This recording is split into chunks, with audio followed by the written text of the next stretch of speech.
A few years back, when my friends and I were around 14 or 15, we were all geared up for a night of trick-or-treating. This was our third year going solo, without any parents tagging along, so you can imagine our excitement about gathering candies and having a blast. Before Halloween, we always planned our trick-or-treating route meticulously. Our goal was to hit all the big houses, hoping for those coveted full-sized candy bars. This year, we heard about a newly constructed luxury housing street, and we decided to start there and then explore the other neighborhoods. On Halloween evening, we gathered at my house, not too far from the new luxury street, and embarked on our candy quest. We stopped at a few houses on the way, adding some extra treats to our stash. But when we arrived at the new street, we noticed something strange. There were no other kids in sight. We thought we might be the first ones there, which only fueled our excitement. We rang the first doorbell, and a kind elderly man greeted us with full-sized Hershey's chocolate bars.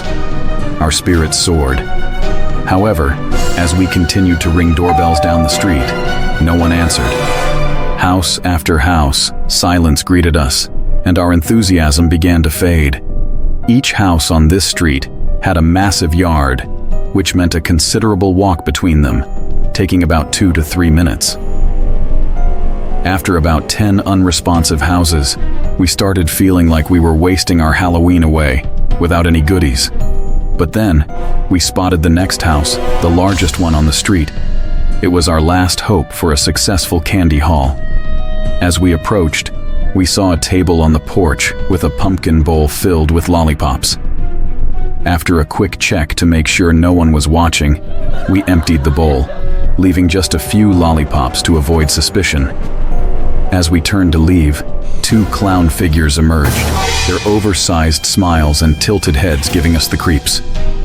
One of my friends screamed, and we all took off running with the clowns chasing after us, their rubber noses squeaking menacingly. We ran for what felt like an eternity, finally managing to lose them. We decided to go to our sick friend's house nearby, seeking safety and a place to discuss the unsettling encounter. However, when we told our friend about the clown ordeal, he burst into laughter, utterly confused. After a while, I headed home around 10:30, finished my movie, and went outside to collect the candy bowl I had set up earlier. To my shock, the bowl was empty, except for one unsettling item, a clown nose. I told everything to my parents and showed them the clown nose. They assured me it was just a Halloween prank, but my unease remained. Later, around 1 a.m., I heard strange noises outside my bedroom window, as if rocks were hitting the glass. Despite my fear, curiosity compelled me to open the blinds. What I saw was horrifying. My Halloween decorations were scattered on the ground below, destroyed.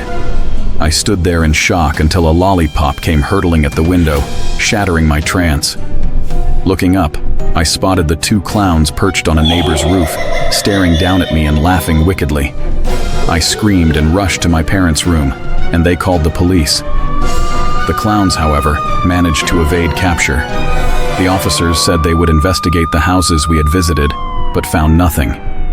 At school the next day, I discovered that all my friends had eerie experiences during that night.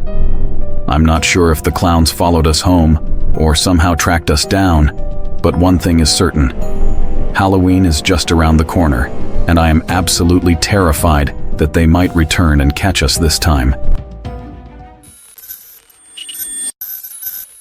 I was just an 8-year-old boy when this peculiar incident unfolded, back in the Halloween of 2005. I had always loved the thrill of trick-or-treating in my neighborhood, but that year, things took a strange turn. Instead of the usual neighborhood rounds, I found myself at a church Halloween party. The party was attended by many familiar faces from school and nearby areas.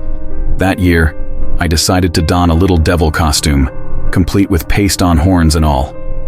It might have been a tad bold for a church event, but I wasn't alone in my choice. Several other kids had also dressed up as little demons, and there were plenty of girls who had chosen to be witches. Our host for the evening was Father Michael, a figure I can still vividly recall. Dressed as an angel, he warmly greeted all the kids as they arrived. He had prepared goodie bags for each of us, a common practice at such gatherings. But this time, something felt a bit off. I remember receiving my goodie bag at the door, and to my surprise, the contents differed based on our costumes. Every child dressed as a witch, devil, or demon received a bag of homemade cookies. They appeared to be sugar cookies, dusted with powdered sugar on top. The party itself was a blast, filled with games and laughter.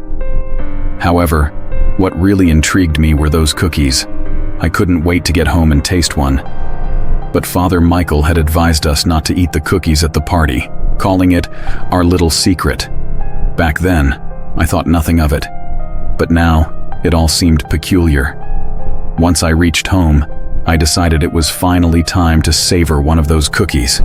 However, as soon as I took a bite, I knew something was terribly wrong. The taste was repulsive, and the powdered sugar had a bitter, unpleasant flavor. I spat it out immediately. My reaction didn't go unnoticed by my mom, who was understandably concerned. She decided to taste one of the cookies herself and had the same horrified reaction. She demanded to know where I had received those cookies, and I told her they were from Father Michael. My mom, inspecting the bag of cookies, took a whiff and tasted the powdered sugar. Her face contorted with suspicion, and she promptly tossed the bag into the trash, warning me not to eat them.